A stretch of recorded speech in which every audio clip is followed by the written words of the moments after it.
When you host a local show in a city like Boston, you have the advantage of access to renowned experts of the highest caliber. And so as I wind down my duties here on Greater Boston, we're inviting back some of this town's biggest thinkers who helped elevate the show over the years. We're calling it Emily's List. My guest tonight is the nation's go-to man for all forms of diplomatic crises. He's been appearing on Greater Boston for almost 10 years.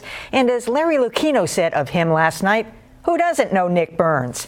After all, he's the ultimate ambassador himself. Nick Burns teaches at the Harvard Kennedy School of Government, writes a column for the Boston Globe, and formerly served as Under Secretary of State, just to name a few of your credentials, which is very, very lengthy. Welcome back to Greater Boston. I'm privileged to be here. Thank you, Emily. So I was focusing and thinking about you today because I see you on CNN, I see you everywhere, of course this show many times. If by nature you have kind of a diplomatic presence, or is that something, I'm serious about this, that you studied? Because you're very soothing, you're calm. Even in some of the worst crises that we've gone through, you have a very soothing approach. Well, you know, I was in diplomacy for 27 years, and you face global crises. If you're out in the world beyond Washington or in Washington, you've got to keep your cool. You've got to have a measured approach. You hope to have that. But I watched some successful people, George H.W. Bush, Bush 41. He united Germany in NATO. He prosecuted a good war, a necessary war against Saddam Hussein, then had the vision to get out. Learned a lot from him, learned a lot from Bill Clinton, learned a lot from Condoleezza Rice, with whom I served very closely twice in government. So you try to learn lessons from successful people. We normally have you here, obviously, when there's some crisis in Iran, Iraq, or Syria. And I was thinking today how America very easily moves off a global crisis and focuses on other things. Ferguson, not that that's insignificant, or the Bill Cosby episode. Is that unique to America, or do other countries get, insular about their own domestic issues? It seems like in the Middle East anyway, they're always got their eyes on the bigger issue. I think it depends on the country. We're a big continental country. So Americans don't have to own passports. They don't have to. We can drive for 3 days and not leave the country.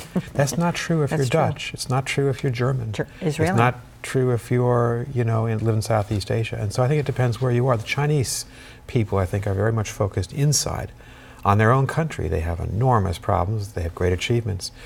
So I think for us, though, the difference is we are the world leader. Whether we like it or not, we're the country that's still strongest militarily, politically, economically, so we have this enormous burden to try to help when we can. We can't help everywhere. Keep the world stable, peaceful, more just, and that requires us to be more sophisticated. So my one hope would be, and one reason I'm teaching at Harvard, is we need to produce a next generation that's more open to the world, more sophisticated maybe than we were, or certainly than our parents and grandparents were. Yeah, I think that's the point, that always kind of keeping your eye on it, and so many of us lose sight of it, and for personal reasons and others. I mean, even today, I was listening to NPR coming in about what's going on in Syria, and I was thinking, are we going to step in? There's a food crisis now, that the Syrian refugee camps don't have any food. I mean, I don't know how it got to that point. Now, is that our responsibility? Who's going to take over there? I'm so glad you raised that. I'm actually writing a column for the Globe for Thursday about this. There are 22 million Syrians, 11 million homeless. They've lost their homes, they've lost their jobs, they're on the run, they're being brutalized by the Assad government or by the rebel groups, or they've fled altogether to Iraq or Turkey or Jordan. It's the greatest humanitarian crisis in the world today. And as you say, there isn't enough money in the World Food Program to feed all these people.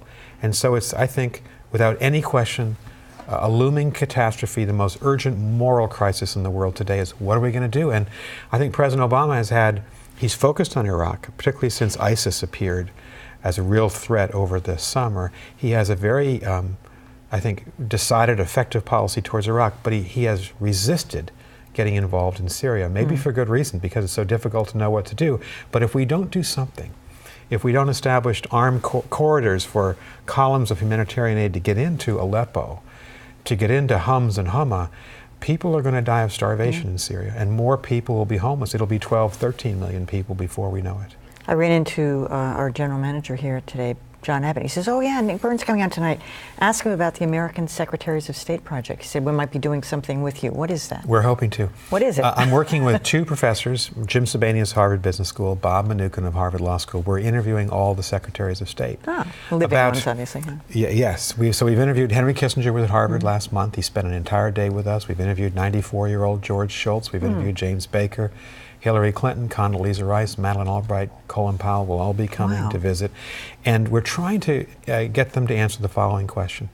What was it like to work with the Chinese, for Kissinger, with Mao Zedong and Zhou Enlai? How did Kissinger exercise the opening to China? For Colin Powell, I mean, he was the great hero in many ways of the Gulf War when he was chairman of the Joint Chiefs of Staff. But he also was Secretary of State when we returned to Iraq in 2003. So we're trying to learn lessons about the Middle East, China, and Russia. We're hoping that we'll work with PBS to produce 3 documentaries on the American experience. Great. That's our goal. Oh, it sounds fantastic. All right, Nick Burns, always a pleasure to have you here. Thanks, Emily. Thanks for coming. You've done a great job. Appreciate Congratulations. it.